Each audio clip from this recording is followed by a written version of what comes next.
Good afternoon, my people. I hope we're all good. This is going to be probably one of the most important things that you listen to in your journey.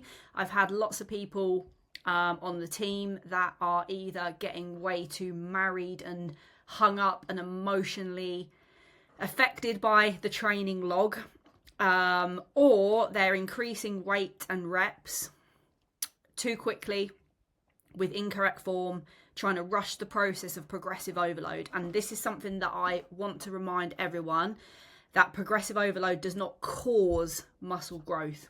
Okay, you're probably thinking, what the fuck is she on about? But hear me out. Progressive overload occurs because you built muscle, okay, from the adaptations that training has caused. So what's happening is the body is adapting to the training that you're doing.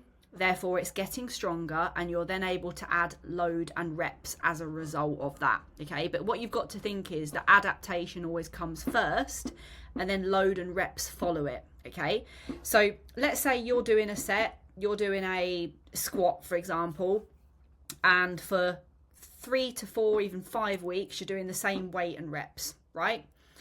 But you're taking each set to complete mechanical failure. That means that you cannot get another rep at correct form or correct range of motion, correct depth, all of these things, right? But then on the 6th week, you get one more rep. That's adaptation, okay? And then you go again, and maybe you get another rep. And then the next week, you might not get any. And then you might not get any the next week. But then on the 3rd week, you probably get another one. And then you're in a position where you can increase the weight without you having to sacrifice your form, your depth, your tempo, the way that you execute that movement, the way that you control that load and connect with that muscle, okay? Adaptations happen from correct quality training, okay? And then what happens is the muscle adapts to that and gets stronger, and then we can increase and add more weight and reps, okay? You don't add load and reps and decide yourself to build muscle. It's not a choice, okay? So if you're in the gym and let's say you're doing a shoulder press, for example, you don't just add more load and reps and then think, right, I'm building muscle from that, okay? You've got to earn the right to add progressive overload in through the adaptations that you're creating from great quality training. Just because the number on the page doesn't go up, or on your logbook it doesn't go up, it doesn't mean that the set was a failure, okay? If you turn up and you are genuinely fucking sending the set and giving it your all, yeah, and it's quality reps, okay, and it's going to be, if you're sending training feedback, I'm going to make sure that it is. And I'm also going to be checking intensity, obviously. If you're doing these things, you're going to be causing like muscular adaptations, okay? So if you're taking a set in close proximity to failure, you're going to be causing the muscle to break down and adapt and grow back stronger. But the body doesn't want to fucking change. It wants to stay the same. It wants homeostasis.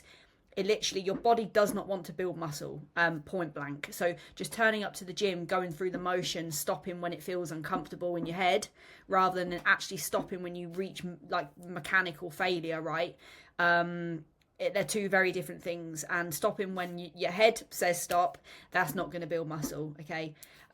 But rest assured, if you're doing things right, you're getting feedback, you're fully sending the sets with full intensity, you are still causing adaptations, and it's only a matter of time before then, you know, you're getting stronger and you feel that you can get another rep with good form, okay? But you must be patient, must be more patient with adding load. What I see a lot of the time is that people get X amount of weeks in and the form has slipped, and they're like, oh, well, I feel like my form has slipped, my depth has slipped because I've added more weight. That should not be happening if you're doing progressive overload properly. Okay, I must remind you that progressive overload does not cause muscle growth. If anything, it can hinder it. If you're increasing your weight and your reps too quickly, especially weight, you're not going to be, you know, targeting the muscle how we want to effectively. You've got to think control of the load. So control in every single rep and connection, correct form. Okay. So where was I? When you understand this, you'll be able to adjust your expectations, okay? So if you're in the gym and, I don't know, you're turning up week after week, like 2 weeks, 3 weeks, 4 weeks, things are still the same, good. That means that you're probably training properly, yeah? It's a different story if you're turning up and you're not fully sending the sets. Of course, then you're going to get the same reps, aren't you? You're not putting the right amount of effort in. But if you're putting the right amount of effort in, like your training is genuinely accurate enough to build muscle, it's only a matter of time before things start to progress. But you need to earn those progressions, okay? When you understand that, you're not going to be increasing weight and reps all the time with every single movement, every single week. You'll be able to adjust your expectations with progressions, basically. Now, what you can control is a well-built training program, your nutrition. At the end of the day, you control what goes in here, no one else. Sleep, the amount of quality recovery that you're getting, stress management.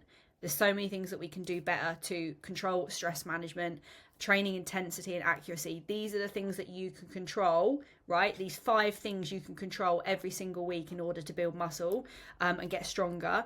If you focus on these, the progress with strength increases and building muscle will follow, okay? These are like your 5 fundamentals. Any questions, let me know.